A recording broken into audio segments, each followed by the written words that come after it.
Today we're going to take some of Jimmy Page's ideas in soloing on the blues, and we're going to show you what they really are, how easy they really are to apply to the guitar, and how you can steal them for your own blues soloing. So if you're a fan of Zeppelin, if you want the blues to make sense, if you want to see how easy the guitar really is, stay tuned and I'll show all of that to you.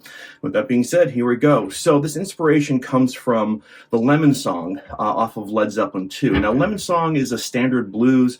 It has a slow part, shuffle, and then it gets into this kind of giddy blues progression. And on the fast part, Jimmy Page plays this really melodic kind of, I don't know, just a super fun combination of double stops and sliding sixths, and it sounds like this. It's a...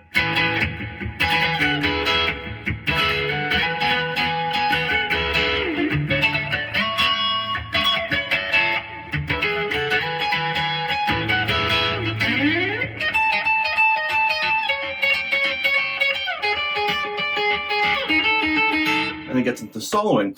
And so that part right there, I always found to be so colorful. And believe it or not, I've been playing guitar for, since I'm 13 years old, so 30-something years. And I never really learned that part. And I was driving, listening to it, and I said, it's so colorful, and I can hear what's going on. I want to show you guys. So what is going on here? So we have a blues chord progression, just a standard 12-hour blues in E. I'm going to play the fast backing track, nothing special, but just so you can see what's happening. We have E,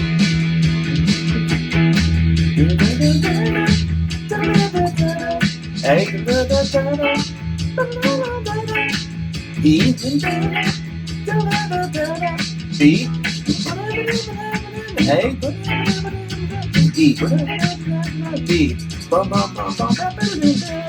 and you get to the soloing. Now, it's soloing is just, E minor blues stuff, which is all over my channel. But what's happening here? All right, look at the very first notes.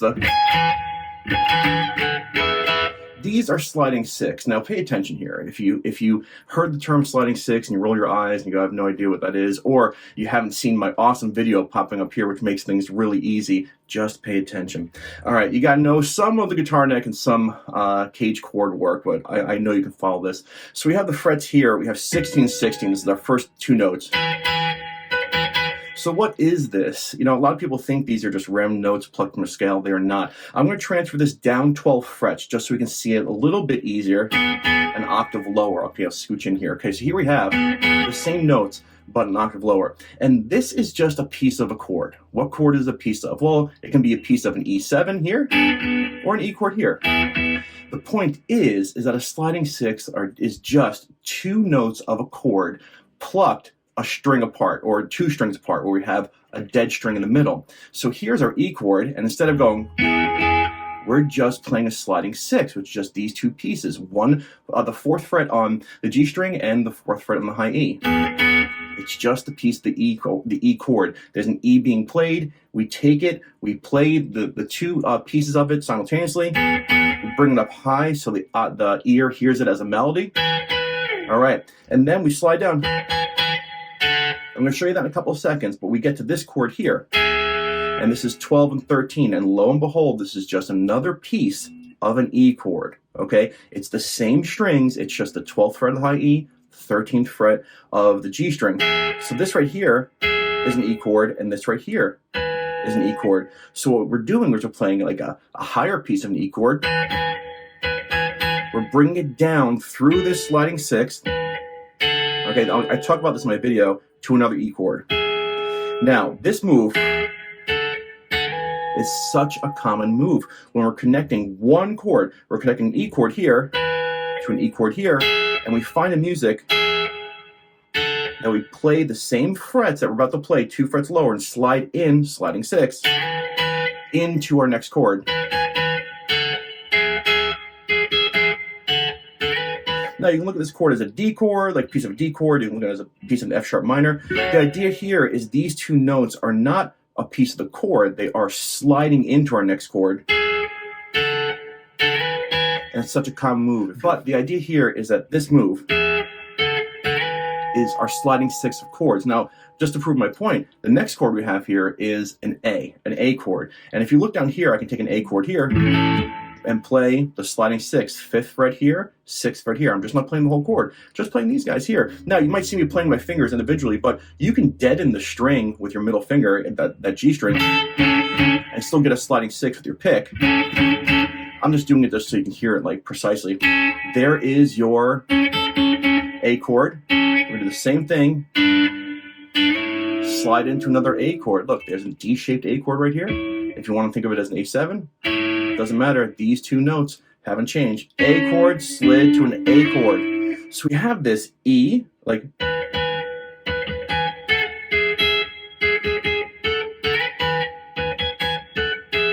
now I'm going to bring the A chord here. We played up higher, but I'll show you. There's your A to an other A.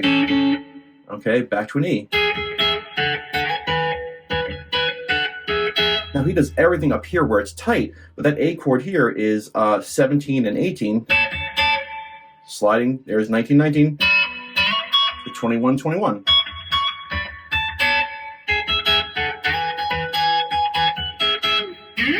All right, so that whole entire thing right there is really sliding six, and the sliding six are just pieces of the chords that are happening. Now, we're gonna use that information in a little bit, okay, to show you kind of like how to steal it and improvise it, but it's nothing more than pieces of E chords and A chords. Now, next part, you got the slide, and then we have that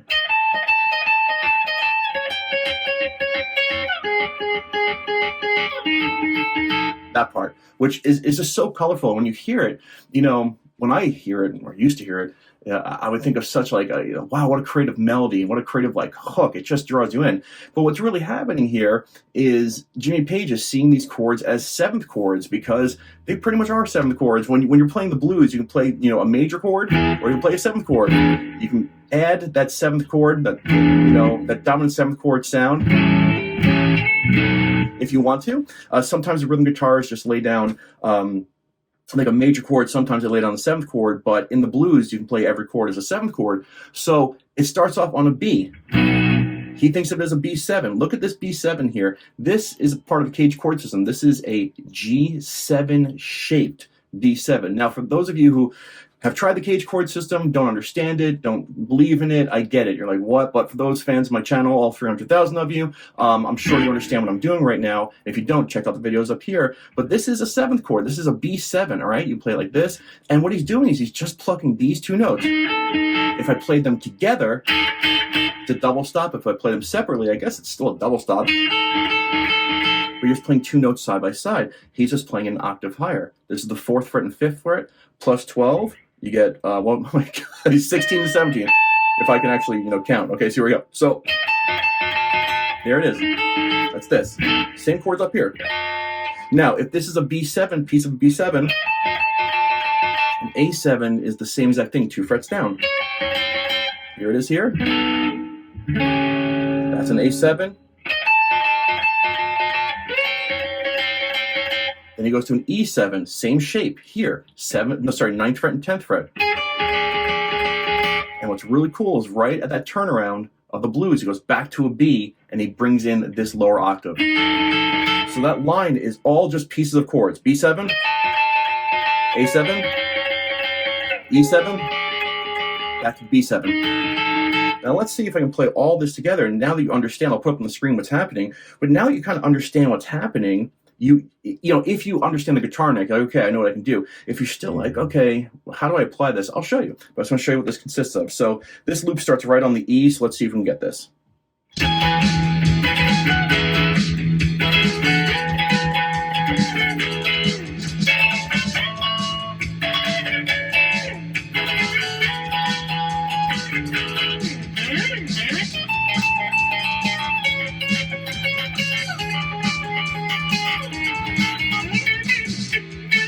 All right, put a little bit of solo in there. If I didn't mess up, I would have kept going. All right, so you can see all these pieces there. So how do we use this information in our own blues? Not the Lemon song. Well, I mean, you can do exactly what he's doing. Say you're playing a blues now. Say you're just playing an E blues, and I'm gonna turn my distortion off now. Let's see if this actually works. No. All right, got back to clean. All right, so the idea here is how to use it. Okay, so say we're playing blues.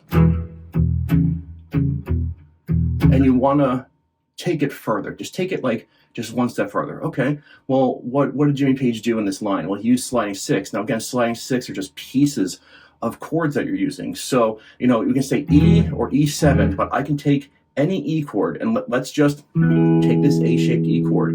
I can play any sliding six. That's this right here. You can see the chord consists of 7, 9, 9, 9. I'm choosing to play these two nines. That's what I can do on top of my E. A comes, I can find the same shape and bring it to, you know, this is the A chord up here.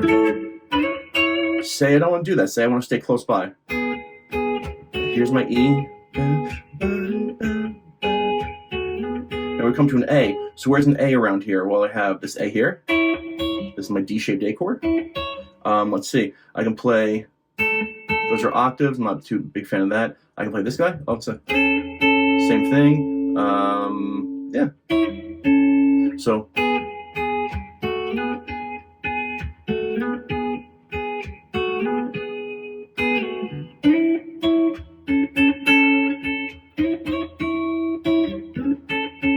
back to an E, and we choose another E. Got a C-shaped E here. Okay, I'll do. These are just sliding sixes I'm putting on top. I'll get a blues backing track, you know, going so you can hear all this stuff.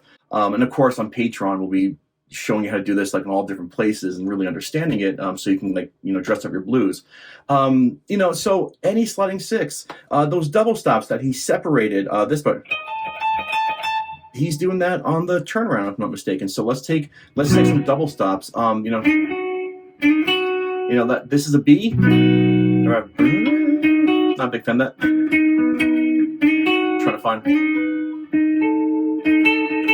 You know, that has that's the B7. So I'm looking at these guys, right? Is it the same thing? It's the same thing. It's the same exact thing he's using, but okay. Like,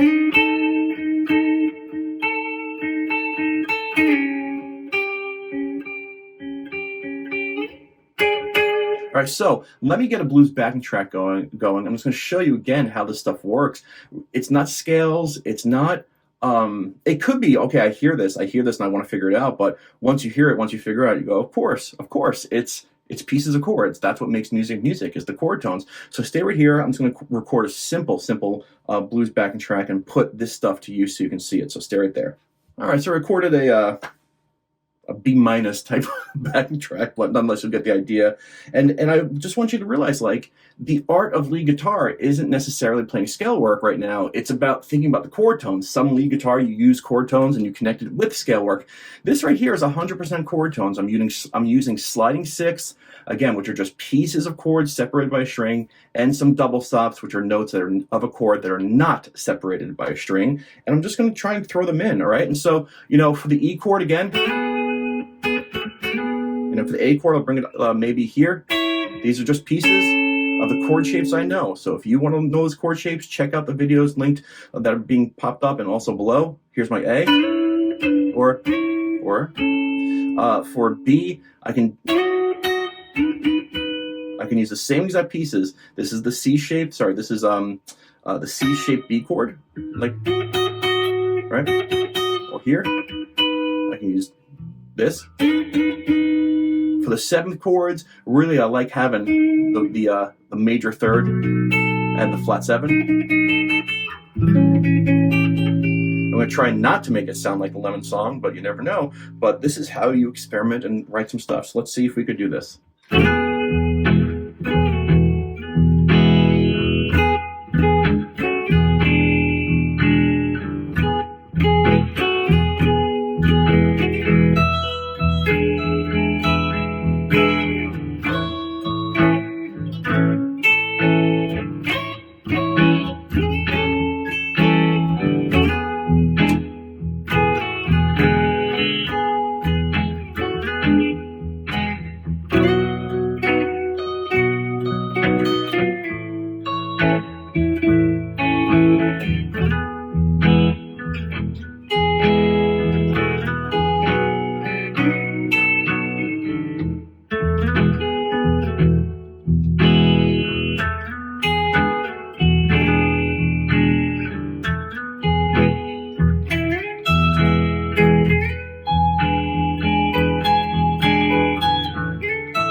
So those are all pieces of E7 chords or E chords, A chords, A7 chords, B chords, B7 chords, just kind of fooling around and messing around and creating that melody. When you see a guitar player, or when you have seen a guitar player do stuff like this and you go like, wow, how do they do this? That's what it is, all right? It's pieces of chords. So the better you know your guitar neck from nut to bridge and all the chords in between, again, my Cage Primer playlist, any of the videos that have been popping up, trust me when I say, if you find this to be simple, my whole channel is simple. So check out the stuff. Patreon practice sessions will be linked below. Thank you so much for being here. I'm going to keep on listening to Zeppelin. I have a lot more stuff to discuss that I've discovered, but here's a quick lesson on Jimmy Page's mental space for sliding six, double stops, lemon song, melody type stuff. All right, thanks for being here. Bye-bye.